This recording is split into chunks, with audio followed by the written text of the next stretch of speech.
রেভিডেন্স পাঠাচ্ছেন, যারা এই দেশে থেকে জীবন জীবিকা করছেন, তাদের ভালো মন্দ দেখা। আমি মনে করি, আমি যতটুকু জানি, যদি আমার জানাতে ভুল হয় হয়তো আমি সেটার জন্য আমি দুঃখিত, বাট আমি যতটুকু জানি আমাদের বাইরে দেখাশোনার দায়িত্ব ওনাদের। ওনারা যদি আপনাদেরকে সম্মান দেয়, ওনারা যদি আপনাদের কাছে যদি ওনারা যদি বলে দেয় ভাই অনুষ্ঠান করবো টাকা দেন, তাইলে ওনারা বাংলাদেশ সরকার এখানে ওনাদেরকে পাঠিয়ে দিয়ে। আমি কিছুদিন আগে আমাদের পররাষ্ট্রমন্ত্রী মহোদয় ডক্টর হাসান মাহমুদ সাহেব কক্সবাজার, ওনাদের পররাষ্ট্র মন্ত্রণালয়ের সংসদীয় কমিটির মিটিং ছিল। ওই দিন আমি আমার সৌভাগ্য আমি কক্সবাজারে গেছিলাম।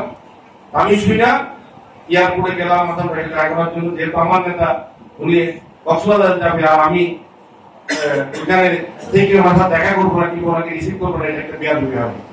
এটা আমার রাজনৈতিক জীবনের শিষ্টাচারতা কিংবা নিজের শিষ্টাচারতার মধ্যে এটা পড়ে না।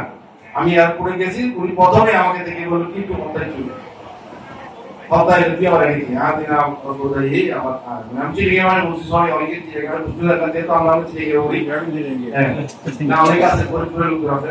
তো আমি বললাম না আমি তো হোটেলে কাজে আসছি, বলো তোমার লোক তো ওই জায়গায় আজকে তোমার বলছি আমি একটু আমি সুযোগ পাইছি আমার বলে যাবে। তো উনি বলে আমি টিচার করি, তারপরে এরপর আমি ওনার সাথে ছিলাম। রাত্রে উনি অনেক রাত অব্দি আমার হোটেলে ছিল, অনেক কথাবার্তা অনেক। আমি এইগুলোর পাশাপাশি এই ভাইয়া ইয়াতে এই যে আপনি বিভিন্ন আপনার ইয়াতে রাষ্ট্রদূতের ইয়াগুলাতে অফিসগুলাতে এমন এমন লোক আছে যেগুলো 20 বছরও বুঝবে না কেন 20 বছর ওগুলো এখানে থাকি যায়, দেখি 15 বছর দেখি ওরা থাকি ওদের পুলিশ জোর করায়। আমি কিন্তু মাইকে বলতেছি কথাগুলো আপনাদেরকে, আমি ওনার সাথে কথা বলতে পারি অনেকে লাইভ চালাচ্ছেন, অনেকে রেকর্ডিং করতেছেন, অনেকে ভিডিও করতেছেন। হাজার পয়সা তো এরকম নতুন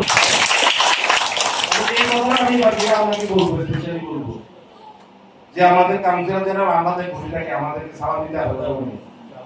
ওনাদের এত পাওয়ারফুল আপনার লোকজন এখানে পাঠান। আমার কি হবে, আমার এমপি আমি পেপার হয়ে গেছি, এরপর সাবেক এমপি সাবেক এমপি কাশেম মাস্টার ছেলে, সাবেক MP S M Al Mahmud, এর থেকে আর বেশি কি মরার মরলে দক্ষিণ প্লাসে একটা জানালা হবে সবাই। আপনার খবরের পারে লেখা থাকবে সাবেক সাংসদ মরহুম এস এম আল মাহমুদ, বুঝলি তো জীবন আর কি পাওয়া আছে বলতো আর পাওয়া দরকার আছে। আমার আব্বা মারা গেছে, আমার আব্বারা আমি চিনি, আমার দাদা চিনি, আমার দাদা বাপের আমি চিনি না।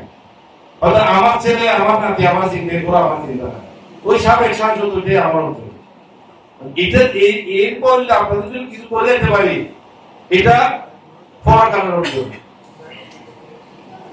আমি আপনাদের বুঝাইতে পারছি, অনেক কথা বলছি যেগুলা বলার কথা ছিল না, আবার অনেক কিছু বলছি।